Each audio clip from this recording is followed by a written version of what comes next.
excited to introduce my friend Michelle Arbeau, and she's going to talk about her story.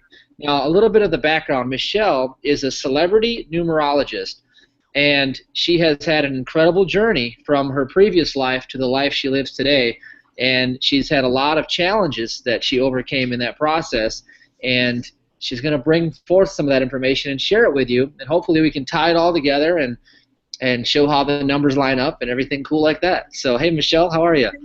I'm cool. I'm cool. I'm kind of stressed right now because I'm like you know, Matthew. I'm launching this new network, so I'm just kind of working day and night and frazzled. But I love it. You know, as long as I can be busy, that's what I want to do. You know, be in the trenches with the people. That's what I say. So I love it, and I wouldn't trade it for the world. I was telling someone the other day, if I had to go back to corporate and work, you know, quote unquote, a regular job, I'd jump off the nearest bridge, probably.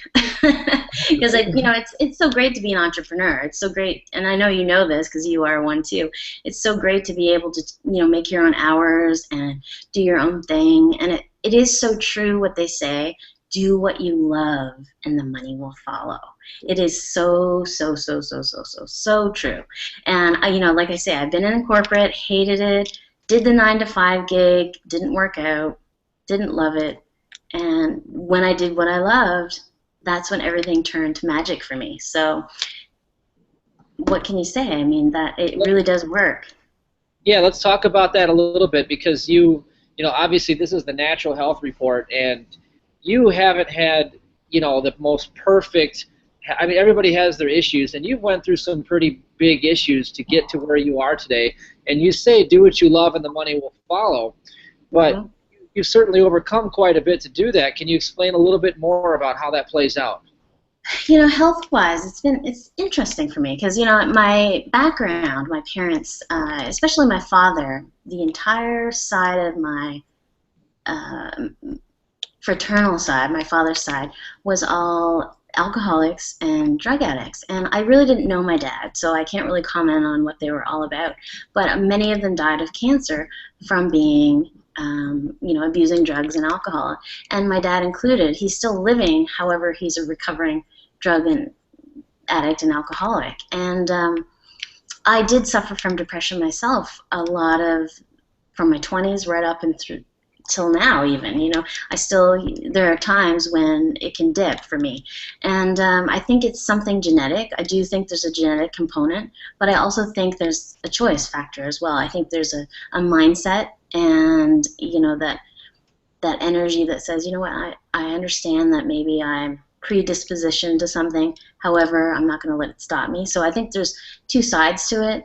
But yes, you know, in my corporate days, I started to see I guess a counselor, not technically a psychiatrist or anything like that, but they did say, you know, I was suffering from depression, which is like, what, 90% of America, or North America. And sensory integration, which was interesting because both of my children, one was almost diagnosed as being a high-functioning autistic. And I didn't follow through with the diagnosis because I didn't feel that that's what she was. I didn't want to label her. And thankfully I didn't, because she's left-handed, very artistic, and functions very well in society. You would never know anything different. But at the time, she was 2 years old. She wasn't speaking. She didn't speak anything, not even babbled as a child, and wasn't pretend playing, anything that normal kids do at that age. But it was okay for her because she ended up being just different. You know, it wasn't that I needed to label her. But, you know, long story short, I do have, you know, loud things bother me. And I always joke that, you know, I'm autistic in that sense, because I think I am, you know. How many people would be on the spectrum if you actually tested them? Many people, right? Many people. And so I think that it's just, it's an interesting phenomenon for sure. And, you know, throughout my adult years, even after my first child was born, I had severe postpartum depression, severe.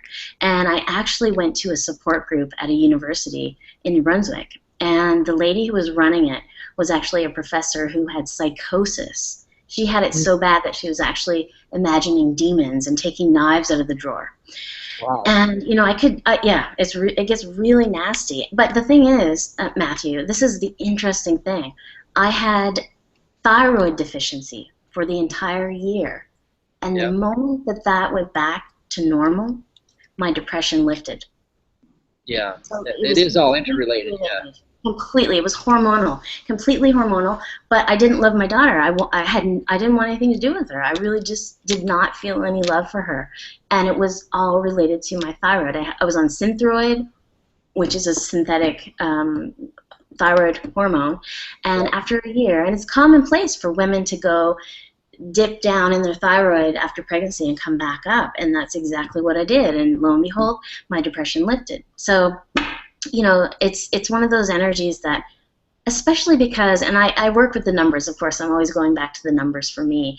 And I'm Yeah. a pure three, and I always say that pure threes are like bipolar. So, you know, the depression thing is kind of my thing anyway. It's like when the threes, because threes are inspirational. They're like the social butterflies. They're the ones that are like, yeah, let's do it. You know, like we have this built-in cheerleader. It's like we're always like, yeah, let's do this. And then the next, oh, someone's drag racing up the street. Yeah, this is LA, right? We've got Justin Bieber drive. He had on the Sunset Strip the other day. Someone gave him an old car. I don't know, one of those big like pimp my ride kind of cars, and he was driving it up and down the Sunset Strip. Yeah, this is LA, so you never know what's going to happen.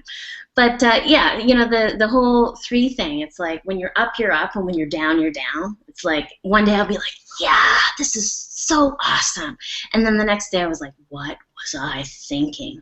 That's exactly what the three is like. It's like very like up and down. So maybe I had depression, maybe I didn't. You know, maybe it was just my own energy, not understanding who I really was. Because today I really can't say that I'm suffering from depression, but I do, you know, based on some of the past experiences that I've had recently, anxiety is a big one. And I think it's a big one society-wise as well. I think that because we're in corporate America, you know, I worked in a call center. Now get this, this was so stressful. Just to even watch. I was in HR, which, you know, I was doing the interviews, behavioral interviews. I had some stalkers. You know, you reject someone and they call you every day and say, why didn't you accept me? And you're waiting, you know, in the parking lot to be like mugged and raped and, you know, the whole 9 yards, but it doesn't happen, but you know what I mean. So it was, you know, it was okay for my job, but these people would come in to this call center, which was a banking call center, and they had high sales quotas, like extremely high. And there would be like literally week to week sales quotas. And if you didn't meet those sales quotas, you were out. And I would watch every day people leaving crying because they didn't make their sales quotas. They paid well. Great. Kind of like being a cop You know, today. yeah, I mean, what does that matter if they pay really well if you're going to work wondering if you're going to have a job the next day? I mean, that is such a high stress level. It's unbelievable. I mean, I was watching it and I was stressed out, completely stressed out. I couldn't even imagine being that person. You know, it just was just unfathomable. So I can, you know, that's just my corporate experience, but I know there's a lot of other corporate scenarios, and that is the U.S. right now, especially with the financial crisis and all that jazz. It's like depression, anxiety are like the top two. Wouldn't you say so, Matthew? Well, yeah, absolutely. Depression, anxiety, and obviously we've got all these other factors going on. But the one thing I find interesting with your story is that you left corporate America, and that was in Canada, correct, when you were doing that? Yes, Canada. I'm Canadian, yes. Okay, can so you notice the out and about? yeah, a boot. What's this, a boot? Out No, you, and about. yeah, Yeah. you actually came to America where, you know, dreams are made in Hollywood, and you've had your challenges, and now you're making your dreams come true. And you talk about this three energy where you're up and down. A lot of people have that energy, and they're afraid to do what they love because they feel that they can't do this, but yet you're doing it. So how do the numbers play into this, and how did you become such a success so quick in your, you know, in your decision to do it? I have to interrupt you, Matthew, because that's like the $1 million question. Yeah. If I had a quarter for every time someone asked me that, I'd be a zillionaire right now. I'm telling you, people say that to me all the time. I get messages from people on the East Coast, which I'm from, literally a city of population about 36,000. Yep. more trees than people. And they're so set in their ways, you know, it's like, this is how it is, and we go to work and we do this. And they message me and they say, Michelle, you're such an inspiration. Look what you've accomplished. And I'm like, okay, yeah, I just did it, you know. I mean, I left the East Coast. I sold everything. I sold my house. I literally left with a 5x8 trailer with pictures and clothes. Like, that was basically it. That was my life. I shed everything else. And I'm like, you know what? This is not the life for me. I hated living there. I always hated living there. It wasn't home for me. I was always like, felt like I was a gypsy or a transient. You know, it was like, this isn't where I'm supposed to be. You know, and I remember as a kid always saying in stressful situations, I would always say, I just want to go home. I just want to go home. And I Yeah. was like, why am I saying this? What does it mean? And I thought maybe it was related to my near-death experience, because I'd had one when I was 4, and I realized, you know, that there was more to life than just physical life at that point. But there was something else. You know, it wasn't just that I was relating it to, I just want to go home where it's, you know, the spiritual realm is peaceful and there's no stress and all that stuff. And, you know, I definitely can relate to that because I've been there briefly, but you know, I think it was more than that, because when I started to go to LA, the first time I came to LA, actually, I posted about this today, and it's interesting, it's coming up, because when I stepped off the plane, it was like the smells, the senses, everything. It wasn't about Hollywood, it wasn't about because I'm not about that. That is not me at all. It's like, you know, zip code sells here, but that's about it. And it just doesn't interest me. But when I stepped off the plane the first time, I was like, this is it. This is home. This is where I feel content. For the first time in my life, I felt content. And I knew at that moment that I was going to live in LA. And Now, I'm one of those people that always believe anything's possible. when you came, did you have a lot of money saved up, or what did you? How did you make it? And how At did you the make it when you got off the plane? time, no. At the time, I did not. And you know what? At the time, I had really strong issues with abundance. And I Yeah. had strong issues with personal power. My relationships thus far were all about giving away my personal power. Mm. And that had to change, because, and it did. But I didn't know that at the time, of course. But when I first came here, it was like, this is home. I know without a doubt that this is where I need to be. And sure enough, I did manifest it, and then some. It wasn't really until I moved from the East Coast to the West. I moved to Calgary. And literally, I had dropped everything. I took down my website. I took down everything. I was like literally nothing and no one Mm. when I left the East Coast. And I thought, you know what, I'm going to go to Calgary. I'm going to redo. Going to hit the redo button, you know. And so I went, and I had a friend in Calgary. So I thought, okay, cool. You know, she's a good friend of mine. She'll show me the ropes, you know, what Calgary is about. And it was a young city, an oil city, and lots of money, lots of opportunity. And I wasn't there 2 weeks. And CTV, which is like a huge network, like Fox basically in the US, it was like a nationwide network. They called me out of the blue. I have no idea how they got my number even, because everything was down, my website, everything. And they said, we want you to be a guest on the show to do this topic. And it was 11/11. It was like November 11th or something. So yeah, I was like, okay. So I went on, and I ended up being a regular on the show. I don't know if it was the 11/11 one or the Mercury in retrograde. I can't remember which one it was first, but if you go on my YouTube, you'll see. But yeah, I ended up being a regular on the show. The producers loved me because I was able to do like the practical stuff. You know, they don't necessarily have psychics on their show because it's like a news show, but I was Yeah. able to really take the practical and merge it with the spiritual to really give them something that they could put out broadly, which I think that was my bread and butter. That was my ticket in. And so I ended up being a regular on that show. And then Breakfast Television, they also contacted me, and then City TV. It just kind of snowballed. CBC, which is like a really, really strictly government news, you know, straight nose, you know, no taboo stuff. They actually even had me on. I thought, wow, now I've arrived. You know, it's like, Yeah. so I went on every media thing you could think of in Canada, and it really paid off, because I ended up getting, for my first book, a publisher without an agent. And it was because of my platform, because I looked good on paper, because my media and all that stuff that I had accomplished, the celebrity Yeah. interviews, all that stuff, right? So that's how I got the publisher. I think I figured you out, and I think I understand how you manifested all this great success so quickly. All And right, it's tell me. Hit me, okay. brother. You said it when we spoke yesterday. Okay, Mhm. share with everyone how you make a decision on whether you're going to do something or not. Okay. All right. So I'm a 3, which is the intellectual number, right? So I had Okay. always been, well, what do you think? I was always that person, like, well, what do you think I should do? And Yeah. then the moment I started to say, you know what? I feel like this is what I should do, so I'm going to do it. Even though it felt backwards and upside down to the Yep. logic, to the logic. And Yep. that's the thing. It's like most people think I'm crazy. They think I'm crazier than, you know, a homeless person. I mean, I'd be right there with them, you know, doing whatever they're doing because I'm crazy. Yeah. You know, to the average person, I do look that way. I really do. I really do. And, you know, my decision pattern does not look orderly. But it always, yeah, I tell my friends all the time, I say it's like I have a horseshoe up my butt.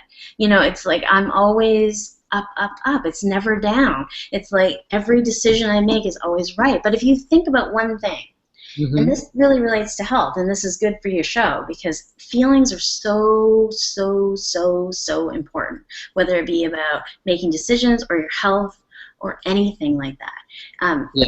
They're just so important. They're like your navigation system. Society says that emotions are erratic and they're not reliable. You know, you shouldn't trust your emotions because they're all over the place, and yeah, Yeah. that's kind of the picture that society paints of emotions. But if you think of a decision that you made in your life that you feel like, damn, I should have did this instead of that, it wasn't about what you thought in that moment, it was about what you felt in that moment. It's like, yeah, I felt that it was supposed to be that way, but I did it anyway. You know, Yeah. it was never about what you thought, it was about what you felt. And so that is my navigation system. It is truly day Hmm. to day. It's like, you know what? Yeah, this is on paper, it looks great, perfect. And maybe I'm taking a risk, and people are like, you're crazy. What are you doing? You're going to lose everything. I'm like, no, I really feel, boom, and it happens. It's like, people are every day ask me, it's like, what are you doing? And I'm putting on a mega manifestor course actually with you and Yeah. another millionaire from the East Coast. The East Coast is where it's happening, brother. But Yeah. so we're Right. doing this course because I think that people need to know that in order to manifest, it's not the conventional ways. You need to really follow your own path. Everybody's different. You know, what works for you isn't going to work for me. And it just, you need to really follow your own path. And I think that that's the key. If you look at any trailblazer, any pioneer, anyone who's ever done anything great in the world, they didn't go by what society said. They went off the beaten trail. You know, that's exactly, there's a quote actually, I don't know who it is, but they say, in order to change, you need to go off the beaten path. You know, otherwise you're just going to keep repeating history, and that's so, Right. yeah. Yeah. Well, I love this because we're talking about this mega manifestor course, and you're talking about the way that you do things, and it's very similar to the journey that I took as well. It was always following my highest excitement in every given moment with the circumstances available. You just choose the one that's the most exciting, and you leave your head out of it because it doesn't have the answers. And that was how I made my decisions that worked well for me. And it's very similar to what you did. And I Yes. think it's incredible that you said you had this journey of taking back your power when you got to LA. And I think, how did that play out when you took back your power? Did that have a lot to do with learning how to trust yourself and your own decisions? Yes, and I want to tell you a little story because this is really going to fit in with the health thing. Okay. When I was hitting puberty, when I was 12, 13 years old, I got hit with the worst case of psoriasis that you could Hmm. ever even imagine. I looked like a leper, which, you know, someone with leprosy. I Yeah. had literally humps on my head, my scalp, that were like piled high. I Oh, mean, I was covered head to toe. I was taking massive amounts of steroid cream on my body. I was going to the hospital early AM to do the ultraviolet therapy, anything I could to fix myself. yeah. And if you look at the energy, I know Louise Hay has a book that is all about energetic reasons why you have conditions. And one of the reasons that people have psoriasis or any kind of skin is because it's a lack of self-love. It's a lack of the personal power thing, the whole 9 yards. And it really was. For me, it really was. And that really dated back to my dad. And when I was 5, I met my dad for the first time. My dad's black.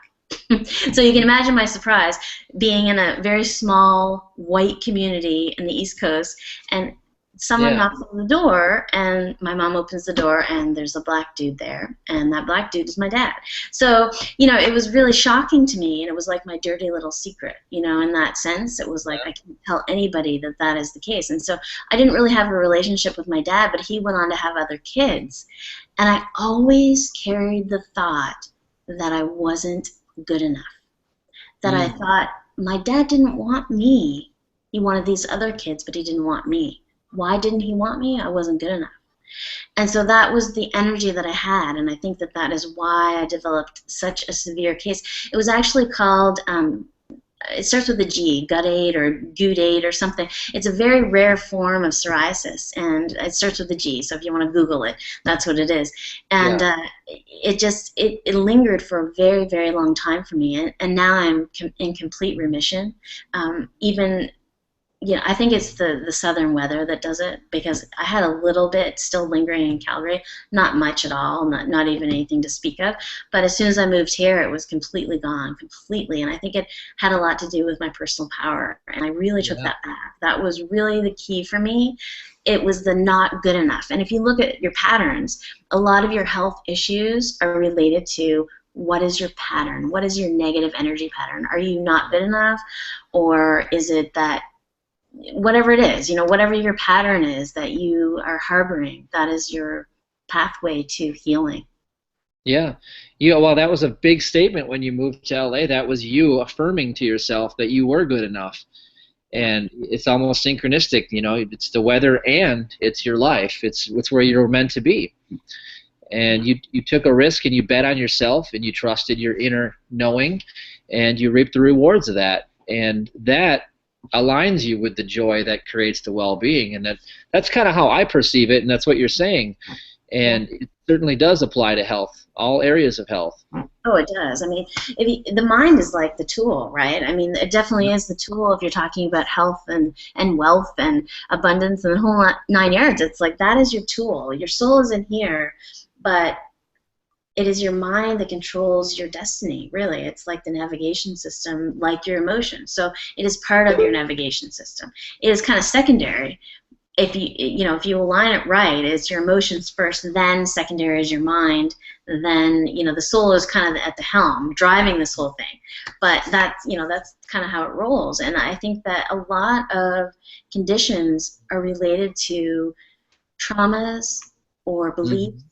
Patterns. Yeah, everything is patterns. And we had talked before about the PTSD, and a lot of the stuff that I went through recently, personal experience wise, has left me with a lot of anxiety and a lot of PTSD to work through. So that's something that I've never really experienced before, but I'm coping with and I'm dealing with. And I think I'm doing, especially now, it seems like I've really turned a corner the past couple of weeks where I really feel like I had been slipping a little bit with my personal power, and that's not me, because I really, when it comes to people, or I'm just very authentic. I'm very, this is me, take me as I am. If you don't like it, then I guess we're not meant to meet. Or I'll meet someone on the street, I'll be like, we need to go for coffee. And I have no idea why. I'm just like, yeah, we need to go. And we'll meet, and sure enough, 9 times out of 10, there's something phenomenal that comes out of it. You have no idea how many people I've met like that, meeting in a club or meeting in a restaurant. It's like, you're really interesting. What's your date of birth? And then it leads from there. It's like, yeah, this is what you need to do. And people email me all the time. It's like, well, how did you accomplish so much? That's how I did it. I really was the person that said, I've got a celebrity here that wants a numerology reading, but they want it in person. I'm like, I'm there. Tomorrow morning, I'm on the plane. Yeah. And at the time, the relationship that I was in, he was always undermining me. He'd give me every reason as to why I shouldn't do it. And it was like a backwards kind of motivation, because I would say, you know what, I'm going to do it because I feel like that's what I need to do. And you can give me every reason why I shouldn't, but it always worked out for me. It always made sense for me. And I've had many people say, well, how did you get the O1 visa? And I looked back at all my stuff, and I thought, it was all a series of synchronicities that I took the chance on, that I took the leap on. And actually, the paperwork was like literally this thick for the O1 visa. And they have 20 minutes to go through it and make a decision and say, are you an outstanding individual? Are you at the top of your field? And, you know, it could be like a bad day for them or whatever, but they approved me for not only the 1 year but the 3 years, which is huge because my immigration lawyer was like, well, we'll try for the 3, but, you know, we'll hope for the 1.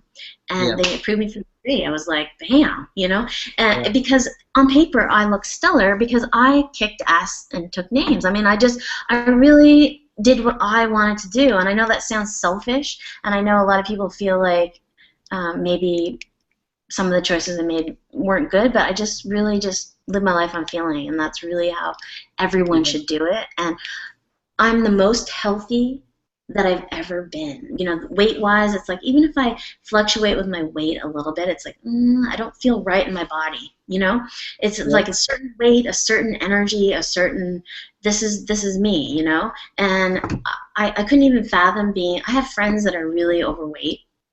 And I'm not judging at all. You know, that's their path. That's what, you know, that's their life. But I really think there's a lot of underlying stuff that is related to that. You know, there's a lot of emotional junk, all that stuff. But when I'm even just a little bit overweight, I feel it. I feel off balance. I feel like, okay, something's not right. I need to balance it. So, you know, there's a certain energy level that we all feel comfortable at. And I know mine. I know where I'm supposed to be. And that's just trial and error, you know. It's like I'm 37 now, so it took me 37 years to figure it all out. But now I know how to achieve what I want to achieve easily. And life's supposed to be fun, you know. It's not supposed to be drama and corporate America BS. Like no. That's the old paradigm, you know. That falls in the line of, you know, you go to school, get good grades, get a safe, secure job, retire. All that stuff is that we don't live in that world anymore. And that world was never designed for a human being, if you think about it. We're all individual and we're authentic, like your show's all about. And I like what you said when you know the celebrity wants somebody, and you said, I'm on it, and you took the plane out. That's you were willing to accept the good that was coming to you, and you chose. You took the risk, you chose it, so you earned the reward. And I think that brings happiness, health, and healing to your life. And I think that's the lesson. It is. And, you know, when people email me and say, well, you know, you're such an inspiration, but they're still working that corporate job in the population 33,000 with, like, snow up to their door, you know, the door window. You know, if you don't want that, if that's not the life you want, then what are you doing? You know, take the chance. You know, what is it that you want to do? We all have our gifts. And I understand that not everyone's meant to live in LA and, you know, Hollywood and be in the spotlight. I understand that. But I also understand that we all have gifts that we can share with the world. And if you're not happy, then it's not what you're supposed to be doing. And our natural state is to be joyful, and to be joyful makes our body healthy. So it's just a whole like snowball effect. So really it's just looking at what is in your life. You know, I have friends that say, I hate going to work, you know, I hate it, I hate getting up in the morning, it's like dread, you know, I hate it. Well, who wants to live that? I'm not going to live that. To hell with that. No way would I live that. Like I said, I'd be off the nearest bridge, you know, like trust and believe, sister. There's no joy in that monotony. But okay, now let's talk about the numbers. How did you get passionate about numbers, and what is it about numbers that actually, you know, makes this magic? I mean, numbers have been talked about all the way back in the Bible. Even the Christian theologians know the importance of numbers. There's always a power in them. So what can you tell us about numbers? Oh, wow. My numbers thing, you know, I had this psychic, and I'm very practical in my spirituality. Really, I kind of had the benefit of growing up atheist, because I didn't have any parents that were, you know, my mom wasn't religious. We didn't go to church. Didn't really know about spirituality at all. And when I got into corporate, I was like literally an atheist, because I really didn't know anything about any kind of spiritual modality or belief system or any of that stuff. And I saw this psychic who is actually incredibly talented. She fills like rooms now of 500 plus people. She tours the Eastern Seaboard doing readings, bringing through the dead. She also works with the RCMP, which is like the Sheriff's Department equivalent, finding missing persons. And she literally mapped out my entire life at that point.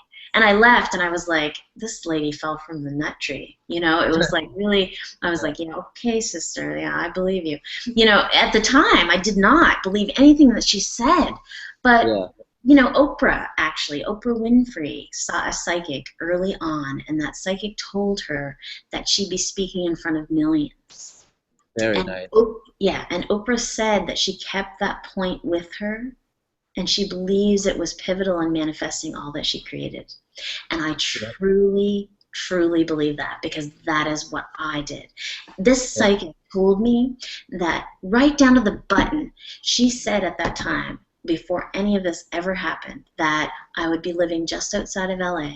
I'm in West Hollywood, which is technically, it's like in the heart of LA, but LA is broken up into cities. So I'm outside of LA, West Hollywood. She said that my work would be Oprah big, that there would be an umbrella company, which is Authentic Media. She said so many things, so many things. She even said, moving to Calgary would cause relationship challenges that would lead to more, which it did. I mean, everything. The 2 books back to back, which I didn't even think at the time, like, yeah, okay, lady, I'm not going to write any books. What the heck are you talking about? And sure enough, I wrote the first 3 chapters. 3 chapters, that's it. I wrote 3 chapters and a book proposal. And I put those three chapters in a book proposal, and I sent it off to Llewellyn Worldwide, which is a big spiritual publisher. And I thought, I'm going to roll the dice. Let's roll the dice and see what's going to happen. 2 weeks later, the acquisitions editor from Llewellyn calls me and says, we want your book. And I was blown away, because in the publishing world, traditional publisher, they say you don't get a publisher without an agent, and you can't get an agent without a publisher. So I was like, this is too awesome. But it's interesting, because I always had my sights set on Hay House. I was always like, no, Hay House is where it's at. I gotta have Hay House. That's where it's at.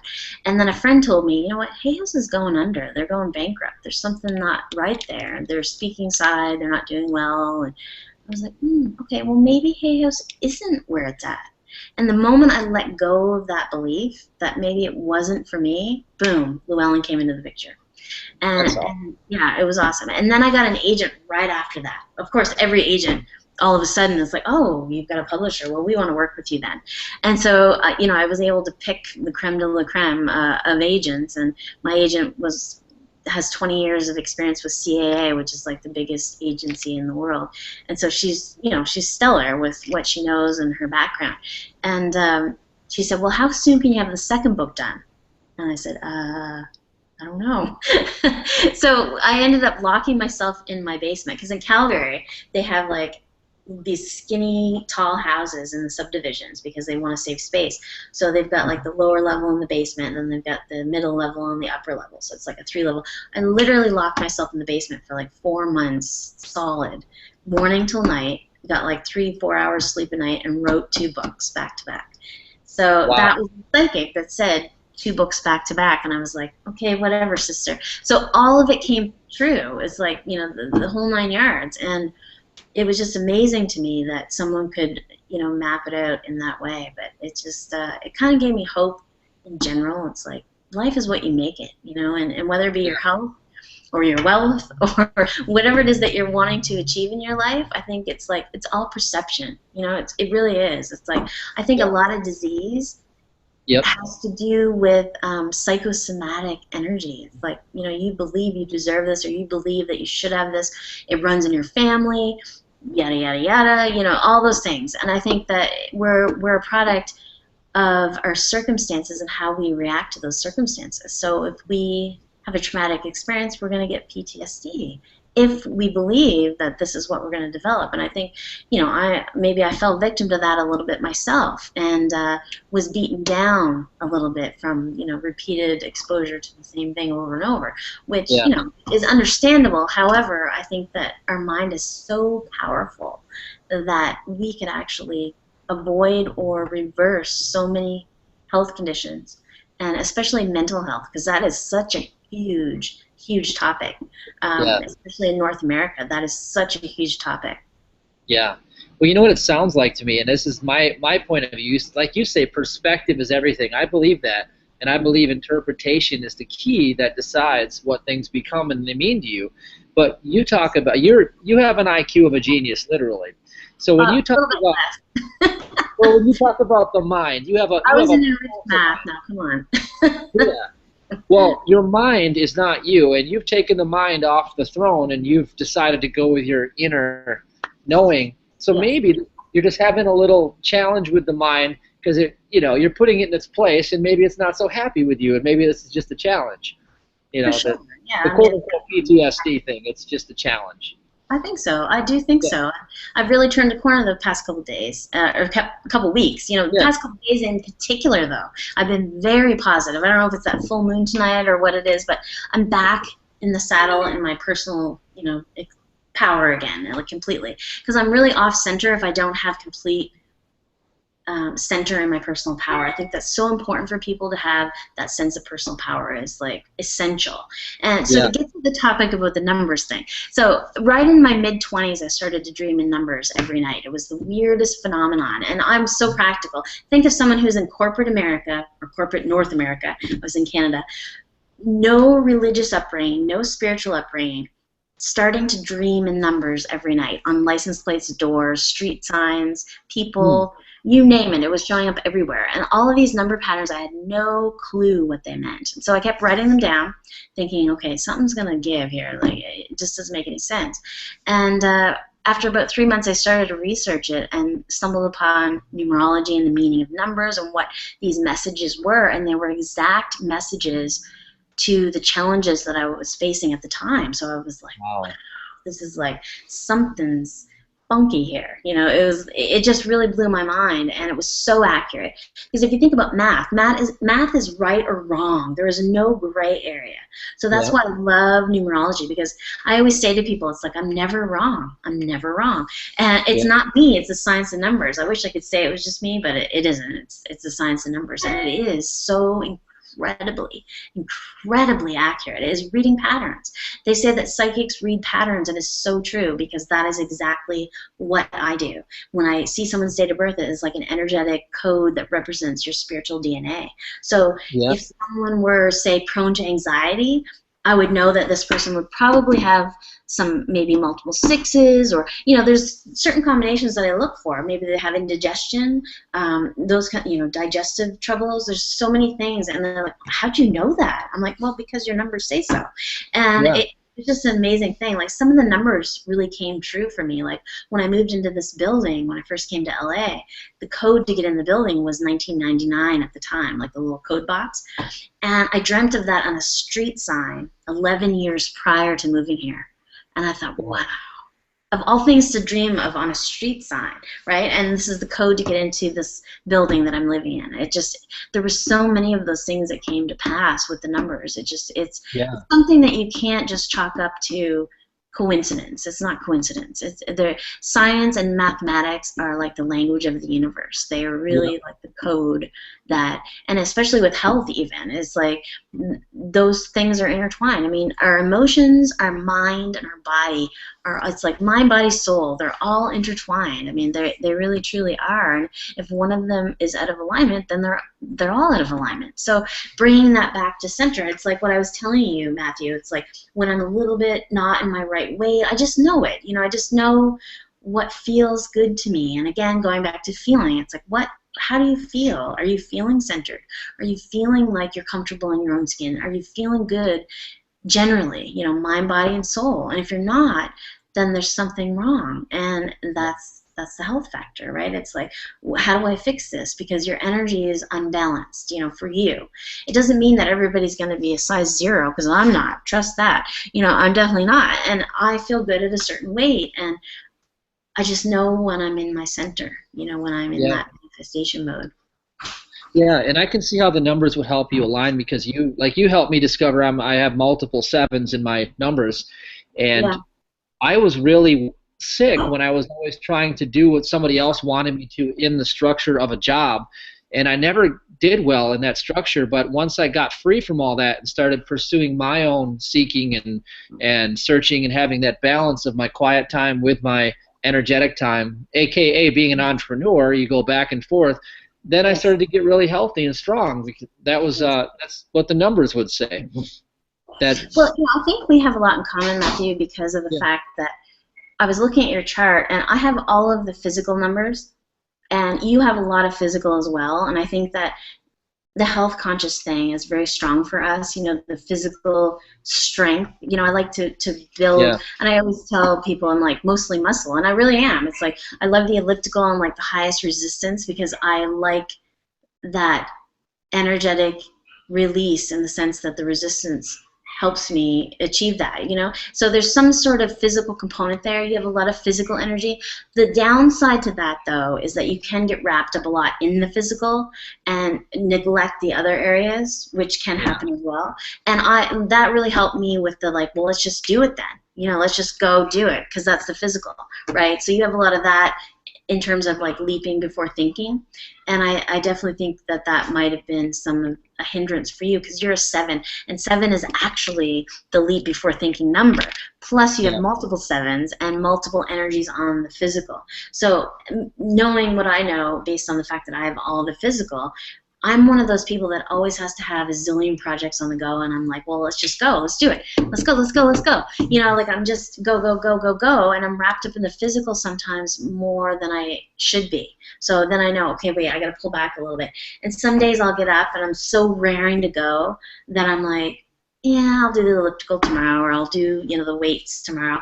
But then I'm like, wait a second, if I don't do that, I'm going to feel unbalanced. Because I need that release. I need to, work out to kind of get the, the heebie-jeebies off me, all the energy that might have accumulated from the previous day, kind of thing, and just get myself centered. So some days I'll forego it, but most of the time it's in the back of my mind, it's no, you really need to do this. So I think it just depends on your energy. I think that people really need to get in tune with who they are, and I think that's the key. There's no magic secret as to, what did you do, Michelle, to be able to manifest so well, and to be able to, the sky's the limit, and no matter what I do, it's it seems to work out. I think it's because I'm so in tune with who I am. And looking back to what I just said to you, it's I even know when I'm out of kilter with my weight. It's it doesn't feel right. I think it's really about being in tune. And again, it goes back to emotions and feeling and soulful energy. Yeah. And we neglect that so much in especially North America, because we're all about the mind. It's all about the mind, and it's all about, thinking our way through things, and we forget about our body and our soul. So I think I'm the reverse of that. I think that's why I'm such a breath of fresh air to people, is because I live the corporate, I live the mind game. And like you say, I'm 2 points below genius. So what? Who cares? And that doesn't affect my day-to-day life. I live in a different way now. I don't live through that. That's irrelevant to me. And so, I think that is the key to being whole, and that is the purpose, being whole and complete. And I think that is the theme song for being healthy in life, is whole and complete. And that's the way to do it, is the mind, body, soul connection, make sure everything is in alignment with each other. Yeah, well, that's the whole word, holistic. It's being whole. It's Jesus saw people as already being whole. That's what his miracle was. That's what he did. Yes. So, one quick question: if you see somebody that has a pattern and they keep seeing 1, 2, 3, 4 all over the place, what would that represent? And who is this, Matthew? It's actually Sabrina. She's been having it for years. It's okay. 1, 2, 3, 4, 1, 2, 3, 4 everywhere she goes. So I thought I'd bring it up. So the 1, 2, 3, 4 to me, first off, would be one foot in front of the other. It's really saying just do it already. What are you doing? What are you waiting for? Because it's Wow. saying to go, go ahead. However, if you add it up, it's a 10. It's communication. It's the mentor. So I don't know what she's doing career-wise right now, and I don't know what number she is, but it adds to 10. So there's many elements you'd want to look at in this number Yeah. message, because 1, 2, and 3 form the arrow of inspiration, the arrow of the planner, and then 4 is like the foundation number, building your empire. Right? So there's many ways to look at it. Really, you just really have to look at the individual. Because most people say to me, it's like in Calgary, for example, when I was searching for a tattoo artist, because the first tattoo I got was the 1111, and I'm not a big tattoo person. I only have, this and my Everything Lies Veiled in Numbers, which is right here. And this big burly tattooed guy comes up to me and says, "Oh, you work with numbers? I see 1234 everywhere." And you could tell he'd never read or picked up a spiritual book in his life. It's like, yeah, I see 1234 everywhere. What does that mean? And so it's really specific to you. So when someone says, okay, I'm seeing 1, 2, 3, 4, what's your date of birth? Because that's rule number 1. It's like, you could vaguely say what 1, 2, 3, 4 means. However, if you look at their date of birth, it can say so much more about what it truly means to them. Because, there are various messages that come to people all the time. Like, my favorite numbers were always 147, and I didn't realize that my date of birth was actually 147.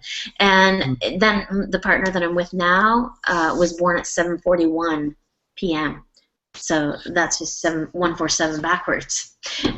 So you just never know. You just never know what it's going to mean for you or where it's going to fit. So that's vaguely what 1, 2, 3, 4 would mean. However, we'll discuss that at another time, but we'll go in deeper with Sabrina for sure. Maybe we could even have her on a show and talk about it.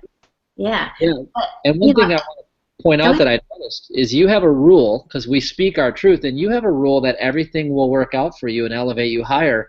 And I think that is a fabulous thing to model after you. If someone wanted to model your magic success, is how you make your decisions and what your rule is. And I think it's brilliant. Well, I was just talking to another Pure 3. It's like these Pure 3s are coming out of the woodwork for me. I don't know what it is. I'm like attracting them left, right, and center. It's like the group or the club. But I had coffee with a friend of mine, and he's a Pure 3, and we were joking that some people think we're like narcissists or like sociopaths, because we're like, it's gonna happen. It's gonna. I'm like, the best thing since sliced bread, and it's gonna happen. That's just what we believe, and it truly is. And it's not about being egotistical or anything. It's just literally we just believe anything is possible. It's like a very childlike view. However, I think the older I get, the more childlike I become. It's like, yesterday I was like preparing for this interview with a Fortune 500 guy, and I'm like, damn, this is gonna be like, I'm gonna either nail this or screw it all up, one or the other. So I'm like in the bathroom, and this good song, because I was like fixing my hair and stuff, and I put the earbuds in. It's like this good song was on my phone. I'm like, so I'm just like starting to rock out to the song, and I'm supposed to be out here making notes, right?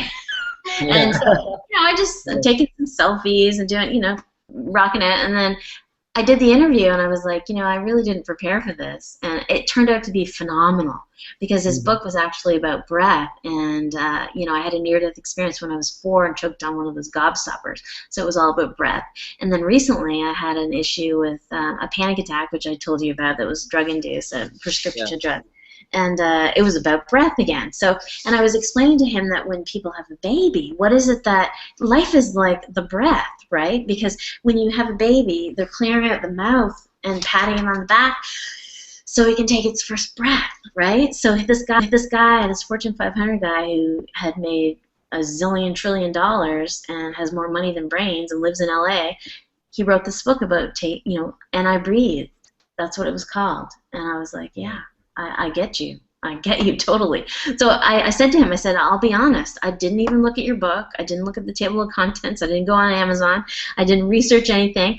And I said, I had hoped that we could just have an honest conversation and lead from there.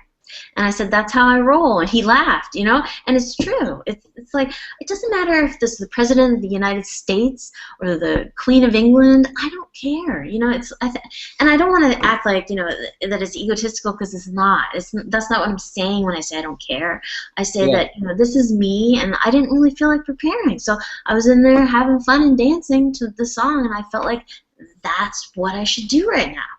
I didn't Yeah. feel like I should be over there making notes. And so I followed that feeling, and sure enough, it was a stellar interview. It was perfect. You That's exactly absolutely how it are rolls. brilliant Yeah. at this. Yeah. I'm telling you, I've got it down pat. I'm going to Yeah, patent you that. do. You should patent it, and I think so. everybody. I'll be the first one to buy it. I'm interested. I'm sold. So it's incredible. I'll It's put you through the crash course. Yeah. Well, and like you said, I'll be out visiting you next week Yes. for the live show with Jean again. We'll do Oh, that, and she's I can't cool. wait. I'm excited. I'm really excited to. Jean's like me, actually. I wanted to say, Matthew. She is a mega manifester too. She, you know, she even said, you know, Michelle, I'll be honest, retail in America is dead. You know, it's like Yeah. we have a boutique, but it's more for show, and it's more for the celebrities when they come, and we shut Yep. down the store and they come in and buy their things, or the tourists, you know. But she said the majority of my money is made through like eBay, or, you know, she makes like $10,000 a month on eBay alone. You know, she's just brilliant, and Yep. I have had several meetings with her to talk about her ins and outs of how to sell on eBay, and, you know, she's just magnificently brilliant. She's actually the Life Path 33-6, which is the master teacher. So she's just really bohemian, really cool. She, you know, she always texts me. She says, "I miss you. You know, I'm back in LA for 10 days." We just really get along because we're just free spirits. It's like we don't really care what people think. If we go have a cup of coffee and our hair's messed up and we're, you know, whatever. It's like, if you don't like me, then move over to the other table. You know, Right. that's just how we Yeah. roll. So it's just fun, and it's fun to kind of be with your soul group. You know, the people that resonate with you completely, and yeah, you're really like Jean. She's really cool. She's cool, cool soul. Yeah. Yeah. It's so fascinating because I do know who my soul group are, and we always feel that way. We feel it. We feel that these are our people. Yeah. And I think that's another thing to health and well-being is they talk about the epigenetics and how the environment can influence the DNA. And instead of going where you're tolerated, you should go where you're celebrated. And if you stay Yes, with that, you'll always manifest the right, feelings because you're in the right environment then. I love that. That's so awesome. I Yeah. gotta write that one down. I'm gonna write that one down, Matthew. I like that. I really like Yeah. that, because you know what? I always felt like I needed to go west, and the people that are in my soul group, they all are gravitating west. It's so weird. I don't know. That's a good one. You really should write that one down because it is so true. It really is. There's something Yeah. about. I like It that a lot. really It is. Yeah, I put it into application, and well, when I came out to the Conscious Life Expo in LA a few weeks ago, I just felt it. I felt I connected with so many people there because those are my people. We're all doing the same thing, Hmm. and we're trying to just lift up a higher standard of awareness and just to be ourselves. And in a world that everybody wants that, but a lot of people are afraid, and somebody has to do it. Somebody has to step out and say, "This is how you do it." Hmm. I And believe that. you're Trust you're me. you're the poster child of this. So. Well, I'm crazy. That's all I am. People say I'm crazy, so whatever. Yeah. I'll be crazy. Whatever you want to call me, I'm that. But you know, bottom line is that I'm loving life, and that is the bottom line. It's like I love my life. When I wake up in the morning, you know, it's a good day. You know, it's not about, oh, I gotta go to work. You know, it's like, yeah, I gotta get going. I got this stuff to do. I got people. You know, it's what I want to do. It's like I Yeah. am living, breathing life, and I love it. And I'm manifesting like crazy because I'm in the zone. I always say, like in the river, right, of Yeah. synchronicity. Once you're there, you're there. Don't ever get out. You know, don't ever take a side step, because once you're in, you're in. It's like the club. So you know, if you're not happy, I think that's the main key with your health, whether it be mental, physical, emotional. just go with how it feels, and you'll be in alignment. If you're going by that, it's like it's going to naturally bring you all into alignment. And like I said, I ended up with the worst case of psoriasis that you could have ever imagined. I looked like a leper. It was horrible. I felt like I couldn't even go to school. It was that bad. I ended up with almost, the swollen face, what do they call it, moon face, from all the steroids, from absorbing the steroids. It was just ruining my body. It was ruining everything. And so I went from that to, I went to the doctor here in the U.S. to just have routine blood work done, and just to kind of get caught up, because I hadn't been in the doctor for a while since I left Canada. Everything was perfect. I'm healthy as a horse, 37 years old. My only vice is that I like wine. That's okay. But other than that, I'm in perfect health. I have nothing wrong with me, absolutely nothing. And I think it's because everything in my body, mind, body, and soul, are in alignment. I think that is the key. It totally is the key to being healthy. It really is.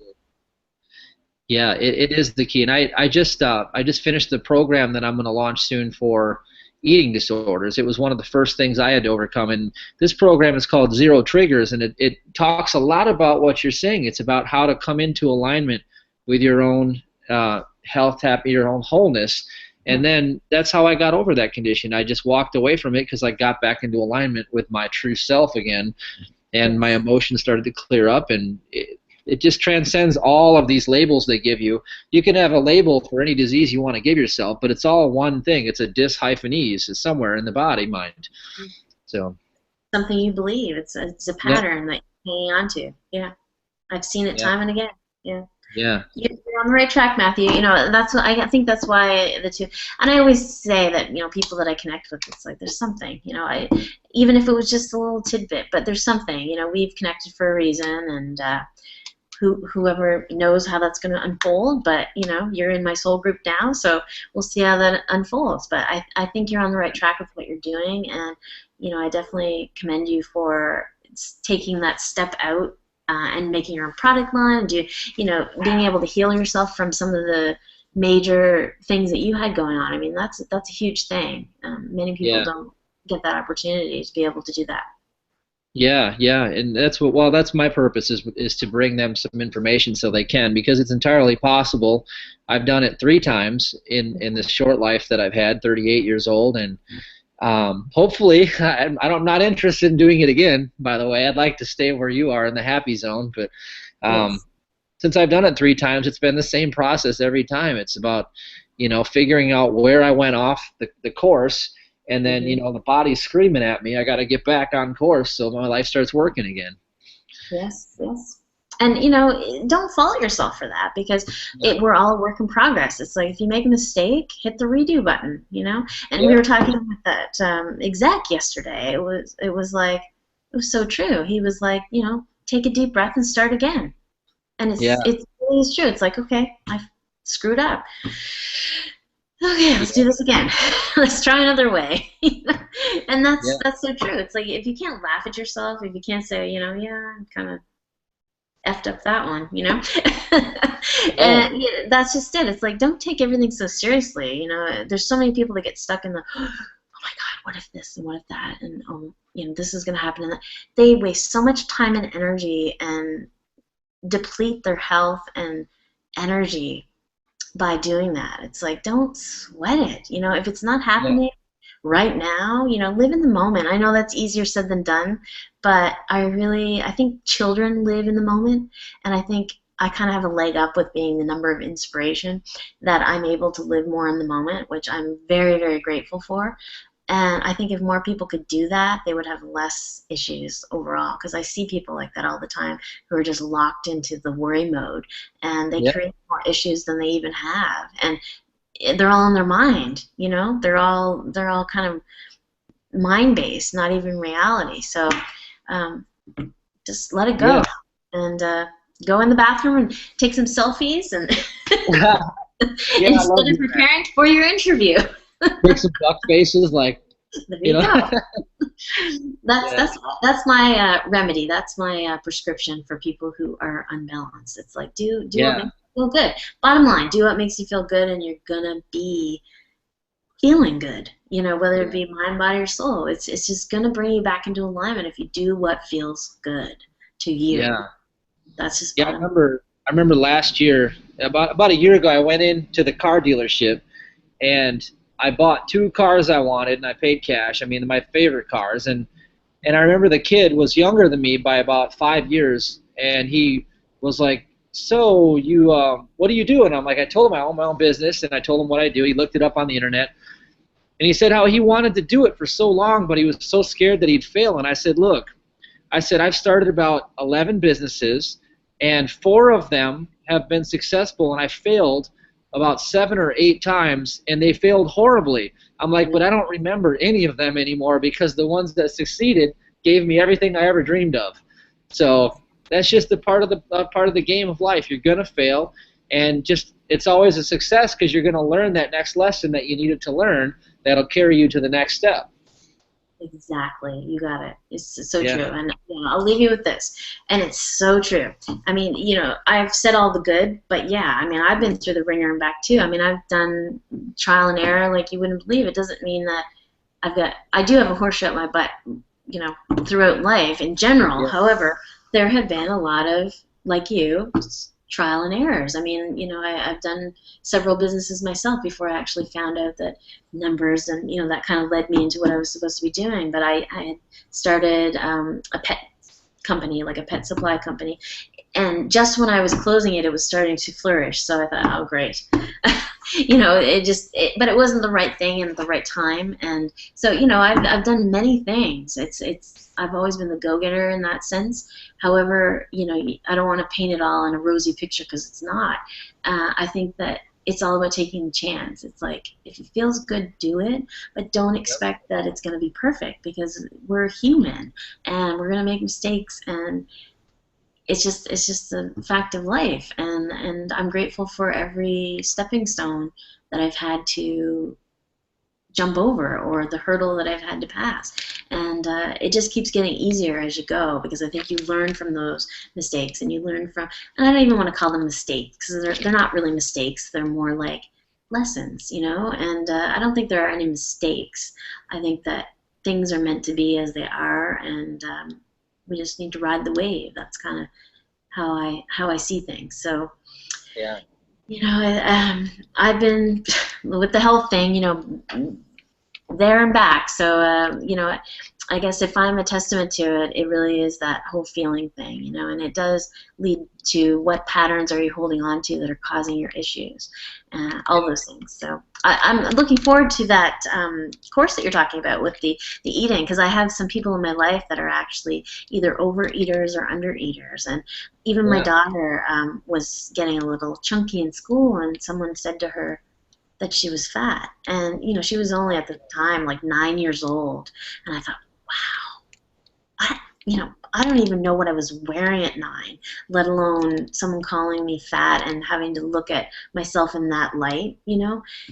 But this day and age, it's like at 9 years old, they want to have the name brand clothes, and it's all about like, being self-conscious and, looking Yeah. at the magazines with the women who are airbrushed and all that stuff. And so I've had to kind of deal with that with my own daughter from a very early age. And I just thought it mind-boggling that this little girl who's 9 years old has to worry about her weight and, feel bad about it. So, I'm glad that you're doing this, Matthew, and I think that there's a special place in this for some of the kids in particular. So if you're doing something maybe for parents or kids, or teaching them how to help their children, because I think it's a huge issue in America for sure. Yeah, absolutely. Well, we should wrap it up at that. It's been an I incredible know we interview. could talk all night, right? Yeah, and Yeah. I, Well, I it's gain so fun. much every time we do this. I really get to understand more of how you tick, because it's important, because I think you have access to this magic, and just getting, like Anthony Robbins likes to model people, and I'm learning how to model some of your magic because I think we can always learn from each other, and Yes. I'm glad that you shared it with everybody today. Well, anytime, Matthew, anytime. I'm just real. It's like I'll never put on a front. Just call me up, say, Michelle, I need you. I'll be there. All right. All right, so yeah, Matthew, great show, love it. Can't wait to see what you're gonna do with the eating disorder thing because I think it's so poignant. And then we're gonna do the Megan Manifester class, which is gonna be awesome. So, That's going to be delicious, yeah. yeah, so great, Matthew. Thank you for having me on. All right, thank you. We'll talk to you soon. Okay, great.